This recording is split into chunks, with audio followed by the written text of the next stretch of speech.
Okay, I'll just turn this volume down a bit. Now, some of these older radios, we've talked about dust before in some of my previous videos, but this is a good example of, this is that same beautiful on the outside looking electrophone, and I just noticed that it had a couple of dry joint issues, and I thought, oh, let's have a look inside, see what's going on. I normally like to have a look inside, and while we're on the subject, let's just pull that power. This is an example of what can happen over the years, and guys, you know, you've got to be really cautious of this, because everything here is conductive to some extent, and you know, whilst we can blow this out and suction and do a whole stack of things, and we can clean this up, you know, rather nicely. By the way, that's our President Grant, and how that's coming up, by the way. We've obviously got it on the test bench with the analyzer at the moment. Yes, so that dirty President Grant, there's a bit of an update for you on that too. So this will be the President Grant update, the electrophone update. We're in the workshop now, as you can see, out in the shed, and it's starting to come together. We've even got a few little bits and pieces sort of that can analyse. Nice varactor here for doing some voltages up nice and slowly, but anyway, a bit of room. But yeah, just thought I'm going to label this dust, dust and more dust, because dust becomes, well, conductive and a real pain actually. So we'll be taking the covers off both sides of this.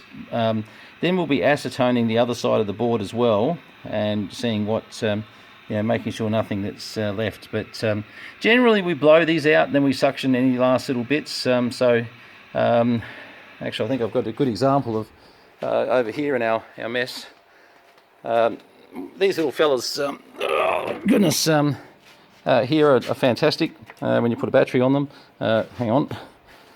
Geez, I'm going well here. Just be 2 seconds. They work much better with batteries on them, but we can actually go along and go kaplunk like that. And these little things cost cost next to nothing, and they blow extremely well. For radios, they're brilliant, you know. So anyway, so if we were to come along, and I'm loath to do this on the bench, because I know what's going to happen next, but you'll get an idea of just how much just starts to blow out. And you'll see bits of that starting to free up.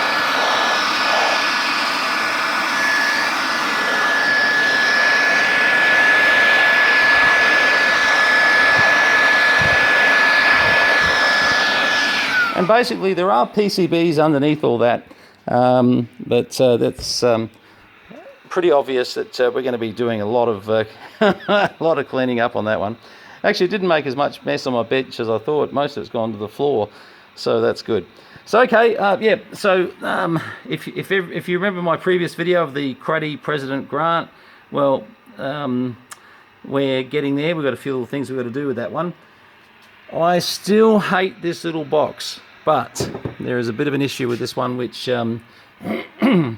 which if excuse me, if we can't get a spare part for it, we may be stuck with the box. I do not like the box, trust me. Anyway, so that's the Electrophone 590 and the President Grant, and what we're going to label dust, dust and more dust. Well, less dust since we've done that. We'll also get in there with a paintbrush and just knock a bit out as well. I don't even want to know what the other side looks like. Actually, I do. Hang on. Well, I don't know if I've got this upside down. It won't matter. Surprisingly, the bottom section is not looking too bad. I mean, you know, we're going to have a bit of a look through here, and I'm going to be having a look at the final output stage too. The tracks have not been cut on the PLL 02A in there. So that's always nice. So she's a bit of a virgin radio in that respect, apart from the enormous amounts of dust which it's collected on the other side here. Just wanted to remind you, clean one side, which is the other side of course. Yes, we've got a lot of cleaning to do in here. This seems to have a slight VCO issue, and sometimes the VCOs can become a little bit unstable on the old Cybernet chassis. I've fortunately got some in stock, but they won't last forever. That's the unfortunate thing, is that you can only get so many of these, and then you get to the stage where you think, where are we going to get our next one? Normally from wrecking another radio.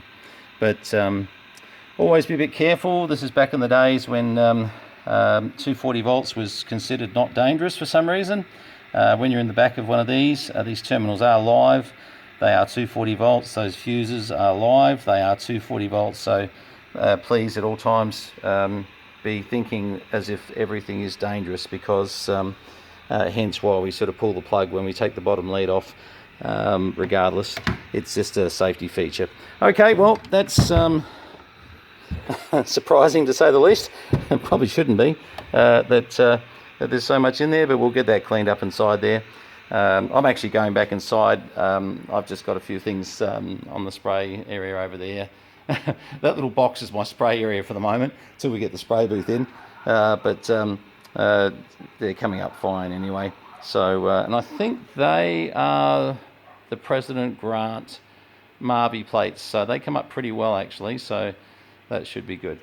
All right, well, it's good. We've been able to give you an update on 2 radios actually, and just how they're sort of coming together, and hopefully we'll continue to just update you, and just I hope these videos do 2 things. One, teach you how to clean a radio, which is number one, but also from the service point of view, we'll try and get into some of the tuning factors of the Cybernet chassis, and when we're in some of the Kenwoods and ICOMs etc, do the same. They're not difficult radios, honestly. If you've had a reasonable background in radio, there's nothing you can't do. So I do this for fun because I've retired these days, and this is just a way to sort of have a bit of fun and keep from going insane. But excuse me. In my case, and yours too, hopefully, choose ergonomic chairs. Choose things that don't do your back in. Unfortunately, I'm getting a bit old now, so things start to hurt a lot more. But certainly, be smart about how you're positioning yourself and what you're up to. Okay, back to the house, back to the kitchen, and I'm not sure what's next, but I'm sure there'll be something on the ground that's Riley's brought in that's a bit exciting, that needs attention. Oh, by the way, the SBE we haven't tested yet, by the way, but that's the SBE up there that we bought in, and that's looking really nice. So I think that's going to be good. Okay, 73s from VK3 Charlie Mike.